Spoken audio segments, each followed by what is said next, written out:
Bonjour à tout le monde et je tiens à dire que si j'interviens en premier, c'est pas un effet ni de l'importance qui m'a été donnée ni de celle que je me donne, mais simplement parce que je vais aller à Paris 8 où j'enseigne pour soutenir des étudiantes sur des questions de liberté, des étudiantes et étudiants sur des questions de liberté académique. Donc je vous prie de m'en excuser.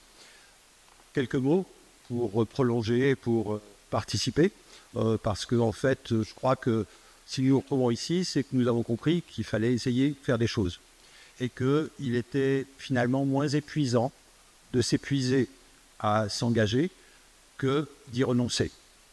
Je continue de croire que la dépression militante, c'est ce contre quoi il faut se battre. Et que, tant qu'à faire, le burn-out est moins dangereux que la dépression. Si nous sommes ici, je crois, c'est pas pour défendre des intérêts corporatistes. C'est-à-dire qu'il ne s'agit pas de dire que les gens de la culture se battent pour la culture, que les gens de l'université se battent pour l'université, etc. Ça implique une compréhension partagée de ce qui se passe. Pourquoi est-ce que nous sommes attaqués? Parce que nous sommes attaqués. Eh bien, nous sommes attaqués parce que probablement quelque chose qui a à voir avec la culture, avec la science, avec le travail universitaire, eh bien c'est important. C'est important, entre autres, parce que ça concerne, même si aujourd'hui, évidemment, ce n'est pas la société qui est représentée. Il n'y a pas une diversité infinie dans notre public. Il n'y a pas toutes les générations également représentées. Mais quand même, le fait est que si nous sommes attaqués, c'est parce que nous représentons un danger. Un danger qui est de potentiellement transmettre des idées, des représentations, de contribuer à la défense de valeurs telles que essayer de ne pas dire n'importe quoi. Je crois donc qu'il ne faudrait pas être trop modeste en se disant que finalement nous sommes insignifiants, parce que l'idée que nous sommes insignifiants, c'est ce qu'essaie de nous dire la droite et l'extrême droite depuis des années, tout en nous disant que nous sommes des privilégiés. Alors que nous sommes des privilégiés, certains d'entre nous le sont, mais beaucoup, par exemple dans l'université, dans la culture, sont précaires. Donc il ne faudrait pas que le fait que certaines et certains ne le soient pas oblitère le fait que la plupart le sont. Mais cet anti-intellectualisme, pour utiliser un terme général qui est celui de la droite et de l'extrême droite, il a une fonction.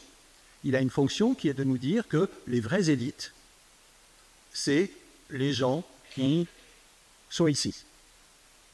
Or, ce que nous savons, c'est que ce n'est pas vrai. Nous avons de bonnes raisons de le savoir. Mais c'est une manière de dire que les vraies élites, ce n'est pas les élites économiques. C'est les gens arrogants qui vont utiliser des références culturelles ou intellectuelles ou du jargon, ou etc., et qui se croient au-dessus des autres, qui ont snobé d'anciens présidents de la République quand ils étaient à l'école. Ça, c'est ce qu'essaie de faire croire la droite et l'extrême droite aux États-Unis, en France et ailleurs, depuis des décennies. C'est l'idée que, au fond, les vraies élites ne sont pas les élites économiques. C'est comme si, au fond, seul comptait le capital culturel. Ce qui, évidemment, est particulièrement malvenu au moment où le capital culturel est dévalué face au capital économique. Donc, je crois que nous avons non seulement intérêt à réagir contre ça, mais nous avons une sorte d'obligation. C'est-à-dire que si nous sommes attaqués, c'est que ce que nous faisons, d'une certaine manière, même si ça nous surprend nous-mêmes, même si nous avons du mal à y croire, eh bien ça compte. Et si ça compte, nous avons une responsabilité. Et la responsabilité, c'est d'essayer eh bien, de dire des choses. En particulier pour celles et ceux, j'en fais partie, qui ont la chance de pouvoir s'exprimer comme je le fais ce matin.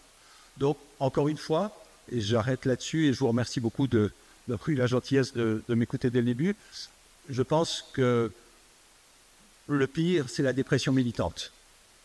Donc en fait, si nous arrivons à continuer de nous battre, nous serons moins fatigués, même si c'est épuisant.